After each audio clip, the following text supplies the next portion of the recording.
നിസ്കരിക്കാൻ വലിയ മടിയാണ്, അലസതയാണ്. എന്തെങ്കിലും ഒരു മാർഗം ഉസ്താദേ ഉണ്ടോ, ഒന്ന് പറഞ്ഞതാ എന്ന് പറയുന്ന ഒരുപാട് ആളുകളെ കാണാറുണ്ട്. ചില രക്ഷിതാക്കളൊക്കെ മക്കളെ വിഷയത്തിലും ഈ വിഷയം പറയാറുണ്ട്. അവർക്കുള്ള നല്ല ഒരു അറിവ് അതാണ് ഇൻഷാ അല്ലാഹ് എന്ന് പറയുന്നത്. അസ്സലാമു അലൈക്കും വറഹ്മത്തുള്ളാഹി വബറകാതുഹു. പ്രിയപ്പെട്ടവരെ, നിസ്കരിക്കാൻ മടിയുണ്ടായി നിസ്കരിക്കാതിരിക്കുക എന്നുള്ളത് വലിയ തെറ്റാണ്. കാരണം നിസ്കാരം ഒരു മനുഷ്യന് നിർബന്ധമായ ഇബാദത്താണല്ലോ.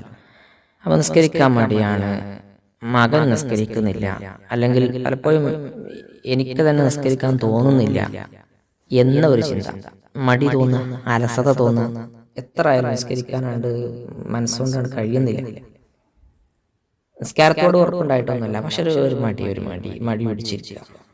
അത്തരം ആളുകൾക്ക് കുറച്ച് കഴിയട്ടെ കഴിഞ്ഞ് അങ്ങനെ നിസ്കരിക്കാതെ പോവുക.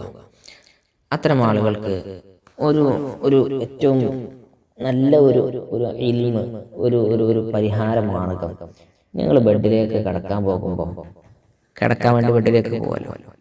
അപ്പോൾ കിടന്നത് മുതൽ ഞങ്ങൾ ഈ പറയുന്ന ഇസ്മുകൾ ചൊല്ലണം.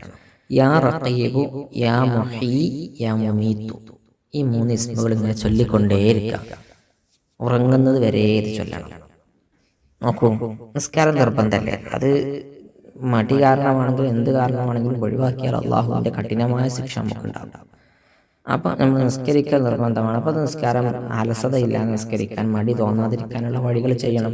അപ്പോൾ നിങ്ങൾ ബെഡിലേക്ക് കടന്നത് മുതൽ നിങ്ങൾ ഉറങ്ങുന്നത് വരെ ഈ 3 ഇസ്മുകൾ, അള്ളാഹുവിൻ്റെ അസ്മാഉൽ ഹുസ്നയിൽപ്പെട്ട വളരെ പ്രധാനപ്പെട്ട 3 ഇസ്മുകളാണ്.